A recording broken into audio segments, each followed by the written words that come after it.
Hello everyone, Fanta here. You're watching FANTAVISION, and today I have some sad news. One of the, if not the best show is leaving Netflix.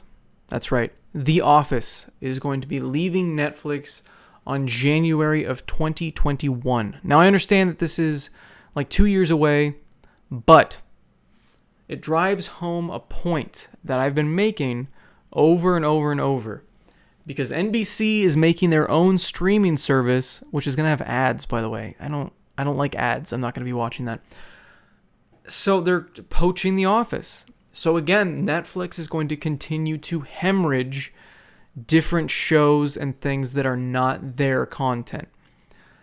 And we're seeing this over and over and over with all these different streaming services that they just get devalued with the competition. For once, competition is not a good thing because they're not improving the user experience. They're just taking content hostage. And I understand why these businesses are doing it. I'm not saying, oh, phooey to them, they're doing something bad, they're evil, whatever. They own this content. They have every right to take it for their own streaming platform. But the whole cable cord cutting thing that everybody did, or everybody's still doing, some people are still using cable, it's resulting in them seeing profit loss. And they're seeing new opportunities to make money by having their own streaming services. So all of us cord cutters are going to have to be basically subscribing to channels again. It's going to be basically paying for cable. If you add up all of the streaming services out there, it's going to equal to the same amount of money as cable or more because of just how many streaming services there are. And it's really unfortunate that we're seeing this happen. And I understand why it's going to happen, and it's going to continue to get worse because that's what the market is seeing as the best way to do it. Netflix blew up. It was insanely successful. And because of that success, everybody wants a piece of it. And unfortunately for us, the consumers, we're going to suffer because of it. Now, the thing about Netflix is that it also stopped piracy by a lot. Same with Spotify, same with Amazon, all these other different streaming services for music. The only difference between the music streaming services is that it seems to be more of a user interface or whatever you prefer type system because they don't own any of this content. Unless we start seeing the record companies come out with their own streaming services, then it would be a nightmare because then we're going to be seeing the same thing, but with music. And the thing is if that happens in music, and if this continues to get worse and worse and worse with video streaming services, we're going to see piracy skyrocket. We're going to see it back to where it was before it just made everything convenient just to get Netflix. It was more convenient to pay for it than it was to steal it. So Spotify and Netflix really just didn't really put an end to piracy, but it definitely tampered it down a lot. Because piracy used to be huge. It was massive. You pretty much knew everybody that was passing around CDs, had massive hard drives that they were giving out to their friends, that were telling you about certain streaming or different torrenting websites. I mean, there's so much piracy back then. But now Netflix exists, so just get a Netflix subscription. Now Spotify exists, just get a Spotify subscription. Who needs to download it when you can just stream it? It's so simple, it's so easy, it's so much more convenient. Why go through the hassle of even stealing it? It's way more work.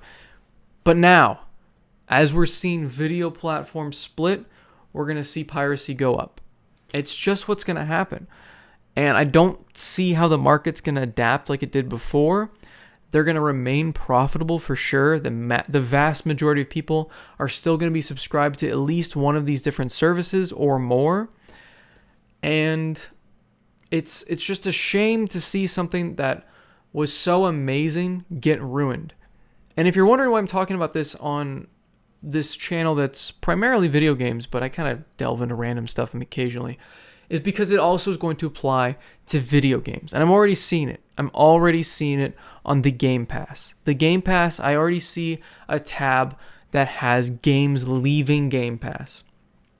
And as all these other companies start creating their own streaming services, it's going to be the same problem as the video streaming services splitting up. So Xbox has their own. I'm sure PlayStation will get their own at some point. And then they've got like PlayStation Now, but that's mostly for older stuff. Ubisoft has their own. EA has their own. I'm sure Activision will figure something out. All of the big companies are going to create their own streaming services. If they own enough IPs, why wouldn't they? And it's a shame seeing that, because we're going to start seeing Game Pass get devalued.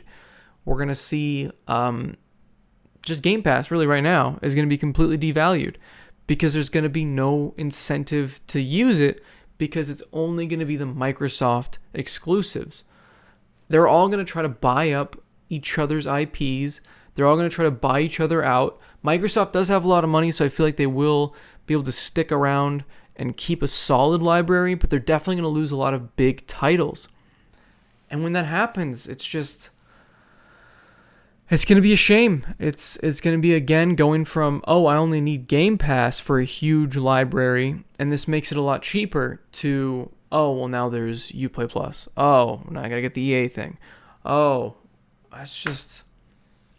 It's a shame. And we're going to start seeing this sort of thing happen throughout all media if it continues to go this way. And I don't see a way to stop it. I feel like that's just inevitable. And the thing is with gaming streaming services, it's going to be the same thing. So all of these different sites, I know I've already talked about how Stadia's... Did I talk about that already? That's a future video. Anyway, Stadia's pricing is stupid. You're spending full price for games you don't have access to. But that's not even the worst of it, because all these gaming websites are saying that Stadia is the future. I still don't think it is. At least it's the very far distant future, and it's a dystopian future, because we're going to see the same exact thing happen with these streaming services. We're going to have specific games for the specific services. So you're going to have Google. You're going to have Microsoft's. Sony's looking at getting one. Nintendo's looking at making one. So we already have 4. We already have 4 on the horizon. And they're gonna draw lines in the sand. Okay, well, Microsoft exclusives are going to be in the Microsoft one. PlayStation on the PlayStation. Nintendo on the Nintendo. So all of a sudden, this thing that everybody's saying, it's a more affordable option, Fanta. It's a more affordable option for people that can't afford $60 games. The thing is that everything is going to get more expensive if subscriptions are the future. If everything is going to be a subscription, you're going to have a million subscriptions, and you're going to have to try to keep track of them. You're going to have to be aware of price changes. I mean, Netflix has gone up over the years, and you're going to have to worry about exclusivity. You're just going to watch your favorite games get locked behind all these different paywalls. And the thing is that if you're a patient gamer like I am, you can easily get games for way cheaper than it would be to pay monthly for these services when you might only be playing one game. A lot of people will constantly say, it's the cheaper way to do it. But it's not if you only play one game a lot. I still play tons of older games. Just tons. And if I was locked into some sort of subscription, I'd be paying for nothing, because the value of this subscription service is playing the newest games that are $60. There, you're saving money by playing the newest game constantly. But if you're like me and you like playing the older games and you don't have time to play all the new ones, then you're just wasting money. And there's been so many different things, and I've probably said this already, these articles, these studies, everyone has delved into this, that Americans are paying more, and maybe Europeans as well, and people all across the globe are paying more than they think on these monthly things. They have more monthly bills than they really realize, because there's so many subscriptions now. I mean, you've got your phone, you've got your video, you've got your music, you probably have a car payment. All of these different things, they're just adding up, and you don't think about it because they're all monthly things. It's not one-time big purchases. With a $60 game, you think about it. You make the purchase, and you've spent the $60. But if you're paying $15 a month for one thing, and another $15, another $20, another $15 over here, it's all adding up, but you're not thinking about it because there's smaller numbers, and you're like, it's at the end of the month, whatever. And it's an automatically paying thing. So you don't even see any of the money leave unless you check your bank account.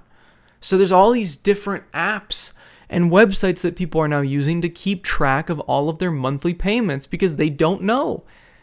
And if we see this happen as a future in gaming, if we see Netflix style things get split up, if we see music things get split up, it's all just going to get worse and worse and worse.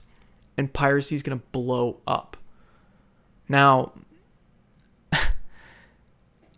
if there is no physical media in this dystopian future, and there is no digital copy that you can buy and own, and it is all streamed to you, piracy might not even be a thing. And that's what I feel like game developers can't wait for. They can't wait for an age of no used games. Movies companies probably don't have to worry about this as much, but they don't have to worry about used Blu-rays. They don't have to worry about piracy anymore because it's all streamed. I'm sure there'd be a way to still somehow get a hold of the files, but it's going to be way more difficult. I'm scared of this future. I don't like this future. And it all starts with The Office. That's where I started with, didn't I? I just started with The Office. Completely went off the rails. Thanks for watching, everyone. Hope you guys enjoyed the video. And as always, have a fantastic day. And check out that P.O. box because it's in the description. Send stuff. I want to do an unboxing video.